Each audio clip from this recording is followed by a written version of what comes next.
Bonjour à tous, j'espère que vous allez bien. Bienvenue dans ce live spécial pour célébrer donc le premier anniversaire de mon entreprise, Chapier Girl.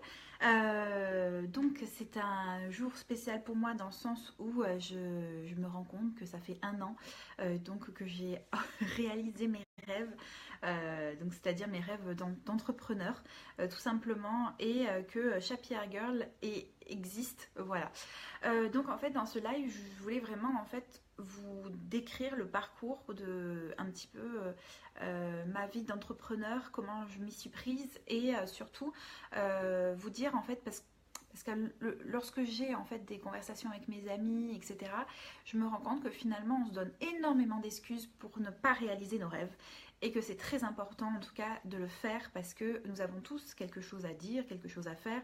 C'est pas forcément dans l'ordre de l'entrepreneuriat, mais des projets tout simples, et on faudrait en fait se botter les fesses pour faire les projets tout simplement. Et si je n'avais pas eu ce que je devais faire, et ben je peux vous assurer que la date du 12 avril 2017 ne serait pas inscrite à mon agenda. Voilà. Donc pour ceux qui ne me connaissent pas, je m'appelle Charlotte Laurent, je vis à Montpellier, et donc j'ai créé l'an dernier Chapier Girl, qui est en fait une entreprise où je suis solo. Voilà, c'est une toute petite entreprise où en fait tout simplement je suis consultante en communication. J'aide aussi les entrepreneurs à mettre en place des stratégies, et je m'occupe de la mise en œuvre aussi. Et surtout en fait je fais de la formation en communication pour vous aider à avoir les outils nécessaires pour tout simplement atteindre vos objectifs en communication. Je m'adresse alors ça j'en ai parlé la semaine dernière, n'importe quoi, le mois dernier, avec mon thème sur les personas. Donc si vous voulez savoir à qui je m'adresse exactement, il suffit d'aller sur chapiergirl.com et d'aller à la rencontre d'Amanda, Elisabeth et Olivia. Voilà. En fait, je m'adresse surtout aux femmes, et c'est vrai que ça fait un peu bizarre de se dire que un an après, mon entreprise existe toujours, parce qu'en fait, il faut savoir qu'en France, il y a très peu d'entreprises qui continuent. En fait, une entreprise ferme, enfin, je ne sais plus exactement le chiffre, mais je crois que c'est de l'ordre de 70% des entreprises ferment au bout de 3 ans. Et quand je vois que j'ai déjà passé une année et que ça roule pas mal, ben je me dis waouh, ça fait bizarre, mais waouh, voilà, ça avance bien. Donc il faut savoir en fait que moi j'ai acquis depuis vraiment toute petite, je sais pas pourquoi, mais c'est comme ça, l'esprit entrepreneurial. Tout simplement parce que je pense que j'ai beaucoup observé mon papa qui était chef d'entreprise, ça je vous en ai parlé souvent, régulièrement. En fait avec ma petite sœur, on remplissait son CRM, ça aussi c'est un sujet dont je vous ai déjà parlé. On remplissait son CRM, donc son répertoire de clients, etc. Et en fait il nous impliquait réellement dans son entreprise. Je me souviens qu'il nous avait appris à répondre au téléphone parce qu'il était aussi... donc il s'occupait du club de baseball de Montpellier, les Barracudas pour ceux qui connaissent. Voilà, donc tout ça faisait en sorte que nous savions répondre au téléphone d'une manière professionnelle. Il y a des choses on aidait mon père à faire. Je sais que ma grande sœur, à un moment donné, elle a même aidé à monter le site web à l'époque, hein, c'était vraiment le début des sites web. Je crois que c'était genre dans les débuts des années 2000. Enfin voilà, exactement. En fait, l'esprit entrepreneurial était bien chez nous. Et moi, j'ai plongé dedans, et je ne l'ai pas quitté en fait. Voilà, en fait, dans ma tête, même nos jeux d'enfants, avec ma petite sœur, on était dans la même chambre, et en fait, je me souviendrai toujours la fois où quelqu'un nous a donné un plan de Disneyland, enfin Disney World, je pense que c'était plutôt Disney World le Disney World de Orlando. Et en fait, on avait une grande carte avec toutes les attractions, etc. Et on avait un vieux téléphone, et on faisait croire qu'on avait des appels pour les réservations de groupes, etc. Donc en fait, j'étais un peu... Comment dire, j'avais déjà des aptitudes, excusez-moi j'ai un poil de chat dans l'œil, tout va bien.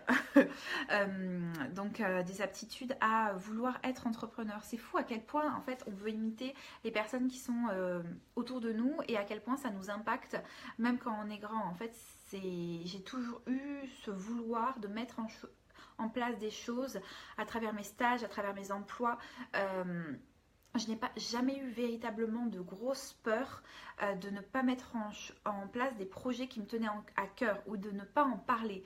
C'est-à-dire que si j'avais une bonne idée, qui pour moi enfin, me paraissait être une bonne idée, bah, j'ai jamais hésité en fait à en parler, et ce qui fait que ça m'a mené professionnellement parlant à, comme je vous l'ai dit, à aller à Montréal, à travailler dans des hôtels à travers l'Europe, etc. Enfin voilà, j'ai jamais rebroussé chemin par rapport aux professionnels. Personnel c'est autre chose, hein. De toute façon on a tous des trucs, mais professionnellement parlant, en fait l'esprit entrepreneurial était tellement présent que je ne pouvais pas faire sans. Et c'est pour ça qu'en fait je me suis même pas réellement posé de questions quand à chaque fois ça revenait, parce que moi comme vous le savez, hein, je suis chrétienne, donc à chaque fois ça revenait dans mes prières, etc. Genre monte ton entreprise. Voilà. Et ben voilà, c'est quand on répond aux prières, c'est fait, et de toute façon on n'a pas le choix. Voilà, parce que c'est notre destinée à chacun qui est différente. Et moi pour le cas c'était réellement ça. C'était l'étape suivante, c'était à chaque fois, c'était crée ton entreprise, crée ton entreprise, crée ton entreprise. Quand ça revient tout le temps en prière, tous les jours ça arrive dans votre tête, c'est foutu, vous devez créer votre entreprise. Donc c'est ça en fait. Même dans mon dernier emploi, je vous en ai déjà parlé plusieurs fois, où j'étais extrêmement mal à l'aise. Je sentais que je ne pouvais pas mettre en place les choses pour lesquelles j'ai été faite, c'est-à-dire les relations publiques, la communication, donc hors média, et tout ce qui est autour. Donc vraiment construire des relations durables avec les prescripteurs. Donc les personnes en fait qui font passer un message directement à votre cible, etc. Pour moi, c'était réellement en fait un crève-cœur d'aller au travail, et un crève-cœur de voir dans les méthodologies de travail de cette entreprise. Donc en fait finalement c'est comme si j'ai acquis durant cette dernière année de travail dans une entreprise les derniers éléments qui me manquaient éventuellement pour pouvoir véritablement monter mon entreprise sans avoir peur de ne pas être à la hauteur professionnellement parlant et administrativement parlant. C'est-à-dire qu'effectivement, comme moi j'avais eu un parcours montréalais, il y avait des choses dont peut-être des lois et tout ça dont je ne connaissais, enfin je connaissais pas, et refaire un petit réseau aussi, c'était très important pour moi, un réseau local, donc en français. Donc c'est ça, c'est voir à quel point c'est très important, en tout cas toutes les petites mises en place que vous faites jour après jour font en sorte que ben oui, à un moment donné vous allez vous rendre compte que tout est préparé pour que il ne manque plus que le projet sorte. Donc c'est ça en fait. En janvier 2016, quand je me suis retrouvée donc en n'ayant plus d'engagement vis-à-vis d'aucune entreprise, et soyons clairs, chez Pôle emploi, quand j'ai indiqué que je voulais être créatrice d'entreprise, ça a mis du temps avant que Pôle emploi, alors ça aussi, hein, ne soyez pas découragés et n'hésitez pas à monter au créneau avec votre conseiller, votre conseillère, pour dire voilà, moi j'ai un projet d'entreprise et je veux le mener à bien, dans les bonnes conditions, en me donnant, enfin donnez-moi les cartes que vous avez, parce qu'effectivement Pôle emploi offre énormément de formations aux créateurs d'entreprises. En fait c'est devenu une priorité de former les gens pour qu'ils puissent créer leur propre emploi, dans le sens où effectivement il y a beaucoup d'emplois dans certains bassins mais pas forcément dans d'autres. C'est-à-dire que moi à Montpellier il y a très peu d'emplois en cadre ou cadre sup, et moi j'étais dans mon dernier emploi cadre sup, et effectivement ce qu'on me proposait c'était de retourner à un niveau BTS, et comme j'avais fait des études plus une expérience, je pouvais pas me permettre non plus de dénigrer mon savoir-faire et finalement ne pas faire le boulot pour lequel j'étais faite. Donc en fait pour moi c'était un petit peu simple de même pas me poser de questions et de savoir que j'allais créer mon entreprise. Et ce qui s'est passé, tout simplement, c'est que je me suis rendu compte que le Pôle emploi ne m'offrait pas forcément en fait toutes les réponses dont j'avais besoin. Il me ralentissait en disant attention, ne créez pas tout de suite votre entreprise, vous avez le temps, etc. Style en gros, vous pouvez survivre avec votre allocation. Non, je suis désolée, moi mon but, là, rester au chômage et être planqué et rien faire sur mon canapé, c'est pas mon truc. Donc résultat, ce qui s'est passé, c'est que j'ai en fait en mai 2016, j'ai commencé donc le programme Les 6 Passerino. Je vous en ai déjà parlé. Il suffit juste d'aller sur shapiergirl.com et vous tapez programme Les 6 Passerino dans la barre de recherche. Vous tombez sur mon article où je vous parle de ce programme. Simplement, c'est un programme pour femmes chrétiennes. Enfin, je dis femme chrétienne, mais cette année, il y a un homme. Donc voilà, le mari, enfin, il y a le mari et la femme pour une entreprise commune, mais avec des services différents. Enfin bref, voilà. Le programme Laissez Passerino, c'est vraiment un programme qui aide à monter de A à Z un plan d'affaires et savoir quelle étape il faut faire avant les autres, quoi. Par exemple, pour moi en communication, ce que je vois souvent, c'est que les gens ils veulent créer leur logo, créer leur site web sans même avoir en fait déterminé une vraie stratégie en amont et ne pas parler par exemple des personas, etc. Donc finalement en fait c'était à peu près ça, j'avais besoin de soutien et j'avais besoin en fait d'une direction pour créer mon plan d'affaires. Ce qui est très drôle, c'est qu'en fait je me suis rendu compte qu'il y avait énormément de choses que j'avais déjà vues en fait dans mes différentes études, mes études en hôtellerie-restauration et mes études en communication, mais finalement je trouvais ça très agréable d'avoir en fait une personne qui me soutient, être aussi redevable par rapport à chaque étape, bien la faire, etc. Et parler, discuter avec les autres membres du groupe, en fait, et se sentir soutenue dans un groupe et ne pas faire les choses dans son coin, je trouve que ça permet aussi une autre réflexion, des choses peut-être auxquelles on n'avait pas pensé et finalement dans son plan d'affaires révéler peut-être des points nécessaires à la création de votre entreprise et la création en fait de quelque chose viable sur le long terme. On s'entend que nous ne créons pas des entreprises en tant qu'entrepreneurs, enfin certains peut-être, hein, mais moi en tout cas je ne le voyais pas sur le court terme, je voyais vraiment sur, ok, en stratégie, court, moyen, long terme, où tu t'en vas. Pour aussi être rassurée, c'est-à-dire que je ne me lance pas dans quelque chose qui est en fait finalement mon salaire numéro 1 et ne peut pas subvenir aux besoins, donc frais généraux, frais de base, voilà, où vous devez, enfin pas frais généraux, n'importe quoi, frais de base où vous ne pouvez pas faire face, c'est-à-dire que vos assurances, votre loyer, etc., c'est pas malléable, hein, c'est comme ça, c'est chaque mois, etc. Donc en tant qu'entrepreneur où vous êtes autogéré, vous devez vous gérer tout seul, et ben vous devez en fait faire face financièrement à tout ça. Donc c'est très important pour moi, en tout cas, de vous témoigner de ça, de témoigner du fait que oui, il faut être prêt à être entrepreneur. En fait, ce qui s'est passé, moi j'ai eu la chance de pouvoir créer mon entreprise chez mon père. En fait, quand je suis partie d'Alsace, je suis directement allée vivre chez mon père à Alès. Et au bout d'un moment, je me suis rendu compte qu'il y avait une formation qui était disponible. Mais moi, j'avais déjà pris des engagements parce que tout de suite, quand j'ai arrêté, en fait... Mon emploi en CDD, j'ai recontacté en fait la directrice pédagogique de l'école où j'avais été étudiante, où j'avais été aussi professeure en communication événementielle de septembre à décembre 2014. Je l'ai recontactée pour être de nouveau prof. Et là, en fait, elle avait besoin d'une prof en communication digitale. Ben, voilà. Ce qui fait qu'aujourd'hui, en fait, j'ai un emploi complémentaire en CDD. Je vous dis tout parce que c'est important aussi de savoir, vous voyez. Ce qui est très drôle, moi, j'ai un statut multiple qui m'offre de multiples possibilités. Donc, j'ai un CDD qui me permet d'avoir une stabilité avec une rentrée d'argent pour les personnes qui, pour moi, comme pour moi, savent qu'il y a des fluctuations dans l'achat de services et de produits en communication. C'est très important aussi de savoir faire face. C'est ça, donc cet emploi en tant que professeur me permettait aussi d'avoir un pied, en même temps que je faisais mon entreprise, d'avoir un pied dans le monde professionnel. C'était très important pour moi de ne pas être déconnectée. Chaque personne a sa manière de travailler, a sa manière de faire, a sa manière de vivre. Moi, en fait, c'était très important pour moi d'avoir véritablement cet emploi dans le monde réel. Donc c'était il y a 2 ans en fait, ce qui s'est passé, c'est que quand j'ai commencé donc le programme Laissez Passerino en mai 2016, là j'étais chez ma maman et je me souviendrai toujours que c'est un véritable combat contre vous-même de passer chacune des étapes et de les faire parce que en fait c'est une projection vers votre avenir et c'est extrêmement dur en fait. Vous vous mettez, enfin je sais pas si c'est le cas pour vous, mais en fait on se met énormément de barrières de non tu vas pas y arriver, non c'est pas possible, etc. Et en fait on se rend compte que nous sommes notre propre ennemi par rapport à ça et nous devons véritablement on doit aller au-delà, c'est très important.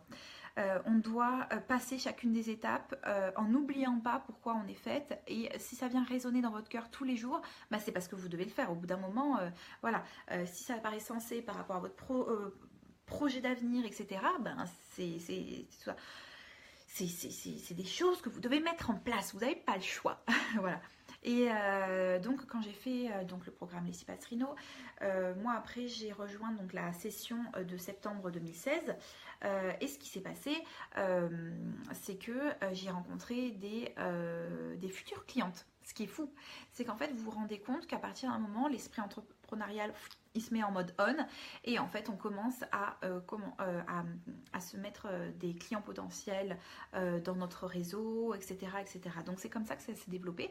Après ce qui s'est passé, c'est qu'en septembre 2016 aussi j'ai eu la chance de pouvoir faire, et ça j'en parle souvent sur Chapier Girl aussi, de la partie juridique et financière en fait qui n'est pas abordée dans le programme Les 6 Passerino parce que comme c'est un programme international francophone, et ben, toutes les lois sont différentes selon les pays. Donc moi ce qui s'est passé c'est qu'avec la CCI j'ai pu aborder ce sujet là et ça a été extrêmement bénéfique de savoir en fait pour moi que je voulais me mettre auto-entrepreneur dans un premier temps pour pouvoir éventuellement me mettre en société d'ici les... Donc là ça fait 1 an, mais d'ici les 3 prochaines années. Voilà.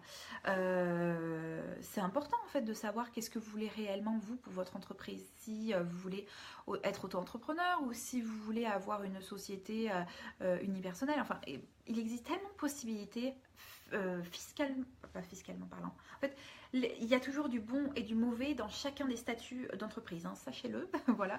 Et aussi par rapport au statut des sociétés, franchement, allez voir la CCI qui est à côté de chez vous, allez voir pour savoir quel statut vous avez. Moi, je suis une profession libérale, par exemple. Je n'aurais jamais imaginé que mon statut allait être profession libérale. Ben si, je suis une profession libérale et auto-entrepreneur.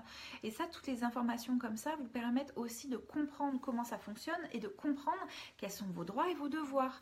Et les devoirs, c'est déclarer les choses point après point. C'est très important, ça, de savoir comment on fait par exemple nos cotisations sociales et salariales, comment on fait sociale et salariale, n'importe quoi, je ne suis pas salariée de mon entreprise, sociale et patronale, la retraite, etc. Comment ça se passe, quel droit j'ai, etc. Et voilà, si vous êtes tout seul dans vos coins, dans votre coin, effectivement, ça ne fonctionne pas parce que vous n'avez pas les réponses. Et Internet ne fournit pas toutes les réponses parce que des fois, c'est des cas extrêmement délicats, en fonction de votre passé, etc. C'est pour ça que Pôle emploi, moi, je suis allée les voir et j'avais toujours des rendez-vous avec ma conseillère et on allait voir toutes les possibilités qu'il y avait. Et pareil avec la CCI, j'avais ma conseillère et j'ai encore ma conseillère donc, et toutes les possibilités que nous avons sur les différents points. Ce qui est très bien aussi dans la CCI, sachez-le que c'est pris en charge par l'Europe et les régions. On a la chance en France, Pôle emploi c'est pris en charge aussi, sérieusement. Mais sérieusement, en France, nous avons une bénédiction comme c'est pas permis. Aller vivre comme je l'ai fait à Montréal, sans sécurité sociale, sans toutes ces aides-là, vous n'avez pas d'emploi, vous n'avez pas de Pôle emploi, donc vous n'avez pas d'allocation, etc., etc. Parce que vous n'êtes pas du pays. Et bien voilà, c'est ça, c'est en France, vous avez la chance en tant que Français et même en tant qu'étranger, des fois vous avez même cette chance-là qui vous est offerte, d'aller voir le Pôle emploi pour les allocations et pour toutes les aides possibles et inimaginables. Et la CCI peut vous ouvrir aussi des portes par rapport à si vous avez besoin d'un gros financement, des financements à taux zéro, etc. en fonction de votre projet, si c'est un projet innovant. Donc c'est ça. Et des fois en fait c'est un projet qui n'est pas innovant mais qui permet en fait d'apporter quelque chose en plus par rapport à la ville où vous êtes. Donc peut-être que la ville où vous êtes a besoin par exemple d'un commerce local ou quoi que ce soit et vous allez apporter cette réponse. Donc effectivement des fois même votre entreprise peut être aidée par le local. Donc il faut le savoir et c'est super important et c'est vraiment chouette de savoir ça et de pouvoir être soutenu et en fait ne pas ouvrir son entreprise comme ça et juste simplement tout seul. C'est ça. Pourquoi mon entreprise? Alors ça, vous avez... c'est fou à quel point des fois notre manière de faire est souvent la même. Moi, en fait, ce qui s'est passé, pourquoi mon entreprise a ouvert le 12 avril 2017, c'est parce que j'avais tout simplement un rendez-vous professionnel avec Edwige Bassia, qui a été ma première cliente. Donc, EB, conseil en images. Edwige, je te remercierai jamais assez de m'avoir fait confiance. En fait, j'ai travaillé avec Edwige. En fait, on commençait à discuter sur le fait qu'elle souhaitait avoir quelqu'un à ses côtés pour l'aider pour la stratégie de lancement de son entreprise et faire en sorte qu'elle soit véritablement alignée avec une stratégie concrète. Et en fait, ce qui s'est passé, c'est que j'avais rendez-vous avec Edwige le 13 avril 2017. Et prise de panique, genre, il faut absolument que je sois légale. Et ben en fait, ce que j'ai fait, c'est que le 12 avril 2017, j'ai ouvert mon ordinateur. Je suis allée sur le site Comment créer son entreprise auto-entrepreneur. Et en fait, ce qu'il faut savoir, c'est qu'aujourd'hui, il existe... Comment ça s'appelle? Je sais plus comment ça s'appelle. Mais en tout cas, quand vous faites votre déclaration d'impôt en ligne ou quand vous faites votre statut d'auto-entrepreneur, sachez-le, en fait, il suffit juste de... Vous avez trois possibilités. Soit vos numéros avec la poste, alors allez savoir pourquoi, je sais pas. Votre deuxième possibilité, c'est votre numéro fiscal par rapport à vos impôts. Votre troisième possibilité, c'est votre... c'est quoi déjà? C'est votre numéro de sécurité sociale. Et en fait, ça vous permet d'ouvrir. En fait, l'ordinateur vous reconnaît, le système vous reconnaît, et ce qui fait qu'il a plein d'informations déjà sur vous. Effectivement, ça peut faire peur d'un côté, mais pour moi, je trouve ça extrêmement cool de pouvoir tout faire en ligne. Comme ça, au moins, il n'y a pas de perte d'informations, etc. Et en fait, ce qui s'est passé, donc c'est le 12 avril 2017. J'ai ouvert mon entreprise dans genre un ras-le-bol, une espèce de rage, genre je te veux être légale. Et donc j'ai ouvert mon entreprise comme ça et je me souviendrai toujours, j'avais besoin d'imprimer des papiers, mon imprimante ne fonctionnait pas, ma grande sœur en fait travaille à côté et je lui ai demandé Camille, est-ce que tu peux m'imprimer ça à côté? Et elle vit à côté de chez moi aussi, donc c'était très pratique. Elle m'a imprimé mes 3 papiers, en fait c'était mes demandes d'ACRE. Et ça, c'est une aide que j'ai demandée. En fait, comme j'étais chez Pôle emploi, j'avais la possibilité d'avoir des cotisations sociales et patronales réduites lors de plusieurs trimestres dans la création de mon entreprise. Je peux vous assurer que ça aide vraiment. Hein. Voilà, donc en fait, c'est des cotisations, mais attention, ça a des conséquences sur votre retraite. Si je ne dis pas de bêtises, effectivement, si vous ne cotisez pas, bah, vous avez moins. C'est normal. Donc ça m'a permis en fait d'ouvrir mon entreprise en ligne, d'avoir tout de suite les papiers. En fait, vous avez votre entreprise créée, vous avez votre numéro, vous avez de quoi? Je ne sais plus exactement ce que vous avez, mais après vous avez une confirmation en fait qui arrive de l'INSEE très vite dans votre boîte aux lettres, et ce qui est arrivé pour moi, avec votre numéro de sirène et ciré. Si je dis pas de bêtises, c'est un papier en fait qui n'envoie qu'une fois, hein. C'est-à-dire que vous devez absolument scanner ce papier, le prendre en photo, enfin tout ce que vous voulez, parce qu'il n'envoie qu'une fois. Et donc si vous avez plus vos informations, et après vous avez une ribambelle de papier qui arrive, vous allez voir, hein, il y a des gens qui essayent de vous gruger de l'argent, dites non, attention, voilà, il faut absolument que ce soit associé à des organismes reconnus par l'État, etc. Donc c'est très important de faire des bons papiers en bonne et due forme auprès des bons organismes et pas des personnes qui vous prennent de l'argent pour pouvoir faire vos papiers. Et en fait, vous auriez pu les faire directement. Et en fait, ce qui s'est passé, c'est que le 12 avril 2017, après ça, j'ai célébré la création de mon entreprise avec un bon Starbucks. N'importe quoi, mais c'est un peu comme ça. Oui, ça s'est passé comme ça. C'est-à-dire que je suis allée rejoindre ma grande sœur et en fait, elle avait sa salle de sport qui était juste à côté d'Odysseum, et moi je suis allée célébrer donc mon entreprise avec un Starbucks, et c'est un peu bizarre à dire, voilà. Et elle était créée et le lendemain j'ai fait mon rendez-vous avec Edwige et en fait au fur et à mesure j'ai eu 1, 2, 3 clientes, etc. En fait, ce qui s'est passé, c'est au début, c'était véritablement des clientes que je connaissais, qui étaient déjà dans mon réseau. J'avais travaillé auparavant, en fait, pendant tout l'été 2016, sur mon CRM. Donc, c'est-à-dire que j'avais pris toute ma base de données, de mails, de mon Gmail, et j'avais travaillé mes fiches pour faire en sorte d'être sûre en fait que le message de mon entreprise passe bien auprès de tout le monde. Et en fait, ce qui s'est passé, c'est que c'est vrai que le réseau, ça joue énormément. Et ce qui s'est passé, donc la première à avoir fait confiance, c'est Edwige, que j'ai rencontrée par le programme LP, et après nous étions dans le même... Alors, pour faire court, ce serait comme si vous aviez un club de femmes d'affaires ou de femmes chrétiennes en affaires. Voilà, donc c'était un club privé et en fait Edwige en fait partie. Donc là, c'est vrai qu'on a pu avoir véritablement des grandes conversations là, comme ça, supplémentaires. Après, j'ai eu aussi des amis d'enfance, ce qui est un peu bizarre à dire, mais oui, des personnes que je connaissais ma primaire, mon collège, lycée, etc., qui m'ont fait confiance. Et là, en fait, maintenant, j'ai des personnes aussi du Canada. Donc, j'ai ma meilleure amie qui est une de mes clientes, une amie coiffeuse, etc. Enfin, J'ai vraiment des clientes qui, dans un premier temps, qui faisaient partie de mon réseau et dans un second temps maintenant, depuis fin 2017, début 2018, j'ai des personnes que je ne connaissais pas. Et que j'ai appris à connaître grâce à leurs demandes donc, de vie.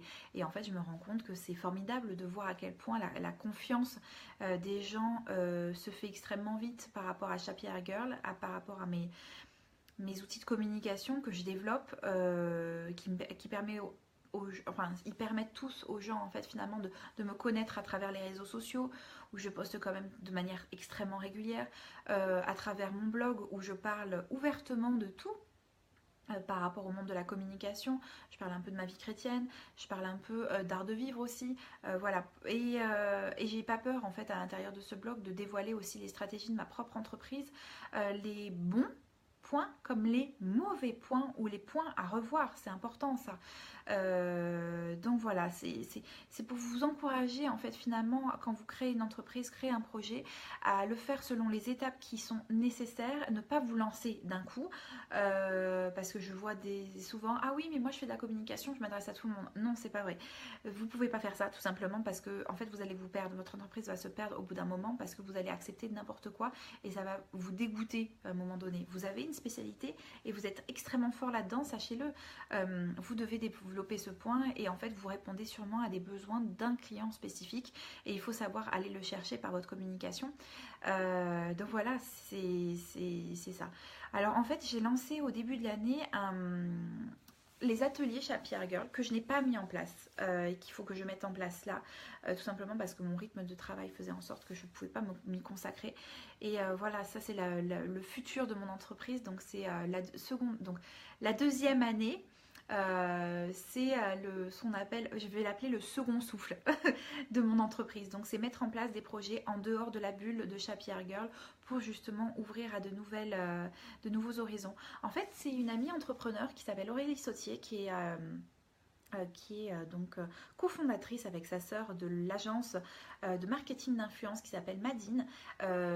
Nous sommes amis depuis quand? 2011.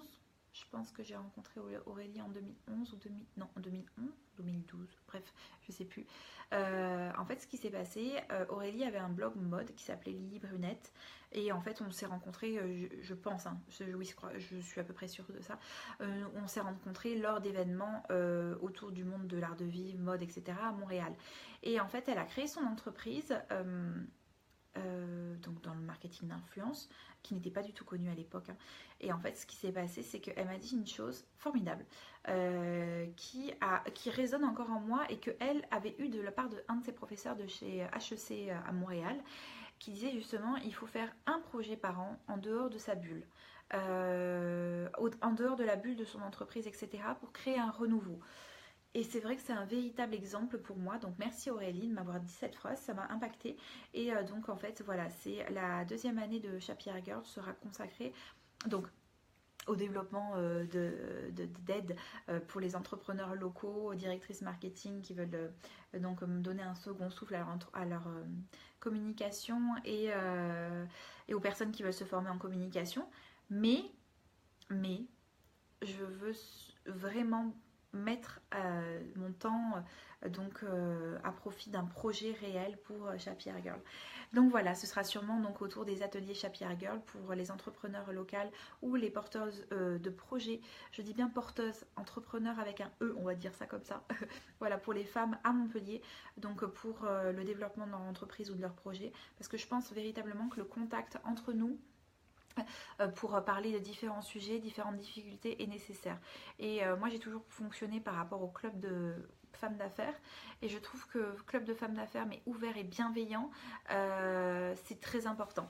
Donc voilà, donc ce sera le projet donc de cette deuxième année et je vous souhaite véritablement de trouver vous votre voie si c'est l'entrepreneuriat qui vous appelle, trouver en tout cas des services et des produits qui correspondent réellement à ce que vous voulez faire toute la journée, même le week-end, même le soir. Voilà, hein, la vie d'entrepreneur, c'est réellement ça, c'est avoir un emploi du temps malléable. Certes, vous avez une journée que vous pouvez consacrer à votre famille, mais quand vous rentrez le soir, vous avez des devis, vous avez des factures à enregistrer, vous avez, je sais pas moi, dimanche, j'ai fait 3 billets de blog pour une cliente, etc. Enfin voilà, vous devez quand même répondre aux besoins de vos clients, quelle que soit l'heure, etc. Enfin, quelle que soit l'heure. Si vous vous organisez comme ça, ben, c'est vous qui gérez votre temps comme vous le souhaitez. Donc pour moi, véritablement, être entrepreneur est une bénédiction. Et voilà, et je remercierai jamais assez Seigneur de m'avoir poussé dans ces voies-là parce que ça change complètement ma vie. Donc, je vous souhaite une très bonne fin de mois d'avril. Nous, on se voit donc sur chapiergirl.com. Le sujet du mois, donc, c'est partir à l'étranger, mon expérience au Québec. Effectivement, ce n'est pas un sujet autour de la communication, même si je parle véritablement de communication quand même, parce qu'il ne faut pas exagérer. Je ne vais pas vous raconter ma vie privée en long, en large, en travers, on s'en fout.